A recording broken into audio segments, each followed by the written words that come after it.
If you're like me, you grew up with your parents saying, you won't understand until you're a parent yourself. And now that I'm a parent myself, yeah, they were right. I didn't know what I was getting into. And even as a child psychologist working with families for years before I had our son, I still didn't understand how fatiguing and how exhausting it was to be the type of parent that you want to be. Now, nobody gets into parenting to just be an average parent.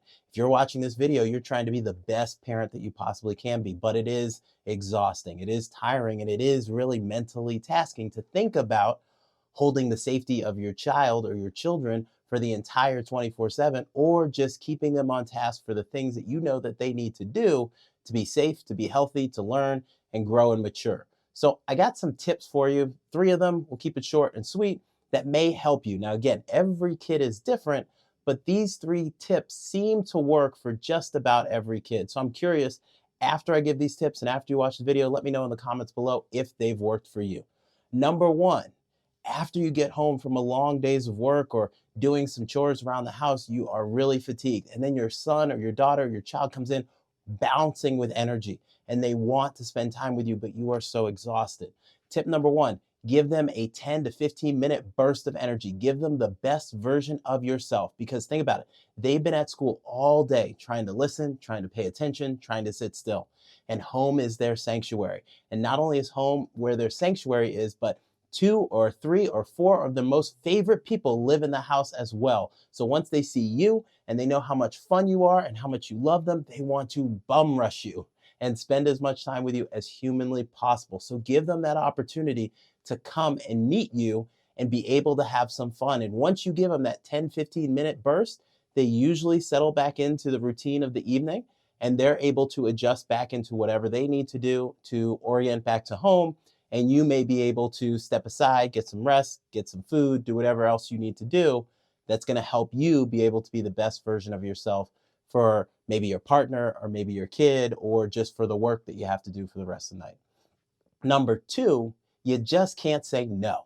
Okay, you just can't say stop jumping on the couch, because to a child, depending on what age they are, stop jumping on the couch puts them in disarray, because then they're thinking, well, if I can't jump on the couch, what else can I do? If I can't play with this toy, what else can I play with? So instead of just saying no, you want to say, hey, dude, I don't want you to jump on the couch, but you can jump on the floor, but you can go outside and jump on the grass or on the sidewalk.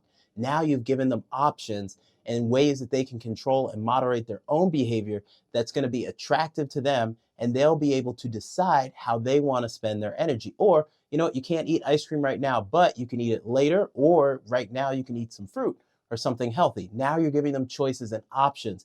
And as they pick the option, you can then give them praise for picking an option and avoiding the behavior that you're trying to get rid of. So, hey, I really appreciate you not jumping on the couch and you decided to jump on the floor. That is so awesome. And then you can maybe even spin it into saying, hey, let's jump on the floor together. Let's see who can jump the highest. Now you're bonding with them in this activity that previously, when they're jumping on the couch, you didn't want them to do. But since jumping on the floor is okay, now you and your child can jump on the floor and have a special moment. Number 3, you got to be able to break up tasks for them in small chunks. Don't give them a laundry list of things to do at once. Well, first I want you to clean up your room, then I want you to take the dishes, put them in the dishwasher, then I want to go take the trash out, and da da da da. By the time you've gone through the list of things that you want them to do, their attention span is whoop, gone. So what you need to do is break up tasks into small bite-sized chunks. And for some kids, you might need to say, hey, can you tell me back what I told you? Or can you let me know what I wanted you to do right now or after dinner, to make sure that they comprehend and understand the assignment? Because sometimes kids get in trouble because they misunderstood what you said because you said so much. So if we put these information into little bite-sized chunks, you give them a better opportunity to understand what you need to hit that mark, and then for you to give praise for them handling their business. So again, we have the 3 things that you need to do. Give information in small chunks. If you're going to say no or stop doing that, give them some alternative behaviors to do.